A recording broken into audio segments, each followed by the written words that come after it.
दोस्तों, क्या आप जानते हैं कि गूगल का विलो क्वांटम कंप्यूटर चिप बस 5 मिनट में वो कैलकुलेशन कर सकता है जो आज के सबसे पावरफुल सुपर कंप्यूटर को यूनिवर्स की आगे से भी 500 ट्रिलियन गुना ज्यादा टाइम लगेगा। ये सिर्फ एक टेक्नोलॉजी ब्रेक थ्रू नहीं है, बल्कि एक कंप्लीट एवोल्यूशन है जो हमारे फ्यूचर को बिल्कुल चेंज कर देगा। आज क्वांटम कंप्यूटर्स के आने से पूरा गेम हाई बादल जाएगा, यहाँ तक कि ह्यूमन बॉडी की सारी बीमारियां हमेशा के लिए खत्म करना हो।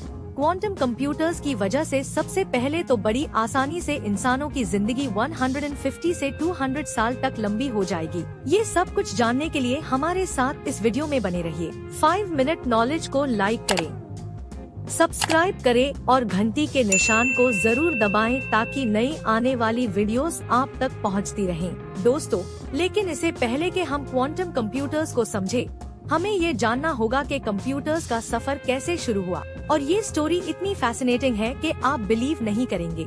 साल 1900 में कुछ ग्रीक डाइवर्स को ग्रीस के पास एक डूबा हुआ 2000 साल पुराना जहाज मिला। लेकिन इस खजाने में सबसे स्पेशल चीज थी एक मिस्टीरियस यंत्र जो बिल्कुल अजीब दिखता था। जब साइंटिस्ट्स ने इस डिवाइस को एक्सरे के जरिए देखा तो वो हैरान रह गए। ये यंत्र सोलर और ल्यूनर एक्लिप्सिस, चांद के फेजेस, प्लैनेट्स और स्टार्स के पोजीशंस कैलकुलेट करके भविष्य में उनका पोजीशन प्रेडिक्ट करता था। दोस्तों, कंप्यूटर का मतलब है कोई भी यंत्र जो कंप्यूट करे यानी कैलकुलेट करे और सही आउटकम प्रेडिक्ट करे। इसलिए एक सिंपल कैलकुलेटर भी एक कंप्यूटर होता है। अंतिक्यथेरा मैकेनिज्म भी उस समय ब्रह्मांड के सिद्धांतों को मैथ्स के नंबर्स के जरिए मशीन मूवमेंट्स में कोडिफाई कर रहा था। ये मैकेनिकल फंक्शन करता था और सिर्फ एडिशन और सब्ट्रैक्शन कर सकता था। लेकिन 19th सेंचुरी आते आते ब्रिटिश एक्सप्लोरर्स और कॉलोनाइजर्स बन चुके थे, इसलिए नेविगेशन, सेलिंग, इंजीनियरिंग और बैंकिंग में एडवांस्ड कैलकुलेशंस की जरूरत पड़ने लगी। उस वक्त लोग मैथमेटिकल टेबल्स का इस्तेमाल करते थे जो ह्यूमंस मैन्युअली बनते थे,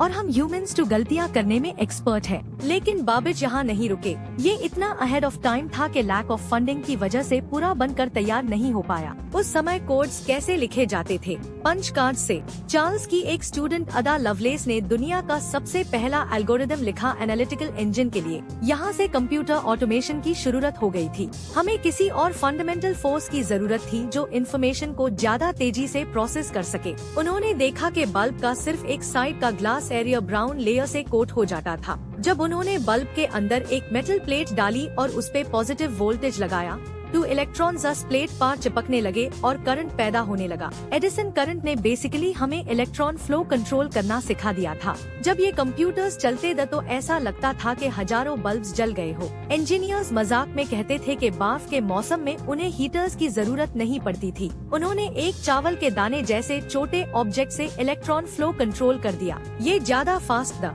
कम पावर लेते थे और साइज में काफी छोटे थे। यहाँ से सिलिकॉन एज की शुरुआत हो चुकी थी। कैलिफोर्निया की वैली ऑफ हर्ट्स डिलाइट को सिलिकॉन वैली क्यों नाम दिया गया? क्योंकि यहाँ पास स्टैनफोर्ड जैसे यूनिवर्सिटीज ने HP जैसे इनोवेटिव कंपनीज को लैंड लीज पर प्रोवाइड करना शुरू कर दिया था कंप्यूटर टेक डेवलप करने के लिए। 1958 में जैक किल्बी ने इंटीग्रेटेड सर्किट्स या आईसी का कॉन्सेप्ट इन्वेंट किया। एक हाई सर्किट बोर्ड में बहुत सारे छोटे सेमीकंडक्टर्स अटैच किए गए। ये वही टेक्नोलॉजी थी जो आज हमारी मदरबोर्ड्स, राम्स, SSDs में देखी जाती है। फिर 1970 में इंटेल ने माइक्रो प्रोसेसर्स का युग शुरू किया। पहला माइक्रो प्रोसेसर इंटेल 4004 में 2300 ट्रांजिस्टर्स थे जो 10,000 नैनोमीटर साइज के थे। लेकिन अब इस माइक्रो प्रोसेसर रेस का भी लगता है अंत आ चुका है, क्योंकि इसे और कितने छोटे ट्रांजिस्टर्स बनाएंगे? मैक्सिमम में भी 2 नैनोमीटर। इलेक्ट्रॉन के दौड़ने के लिए रोड हाई इतनी छोटी हो जाएगी कि लिटरली इलेक्ट्रॉन्स रोड से ही बाहर इधर उधर भटकने लगेंगे।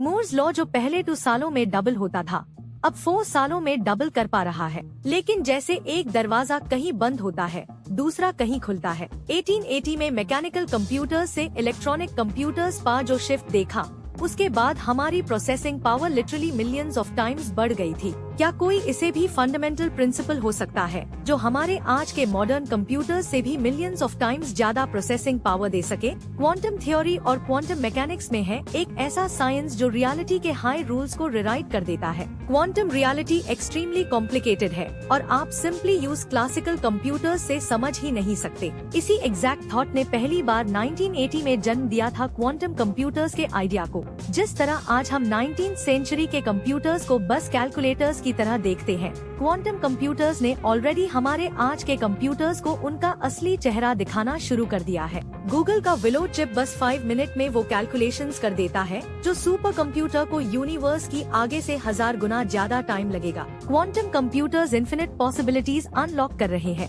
बहुत जल्द हम एलियन लाइफ को खोज पाएंगे, सारी बीमारियां खत्म कर देंगे और इंसानों की जिंदगियां 150 से 200 साल तक लंबी कर पाएंगे क्वांटम कंप्यूटर्स की मदद से। अगर आपको ये वीडियो पसंद आई तो हमारे चैनल को जरूर सब्सक्राइब करें, वीडियो को लाइक करें और बेल आइकन प्रेस करना ना भूलिए। क्वांटम कंप्यूटर्स का कंप्लीट एवोल्यूशन और फ्यूचर कैपेबिलिटीज का डिटेल्ड एनालिसिस पार्ट 2 में मिलेगा।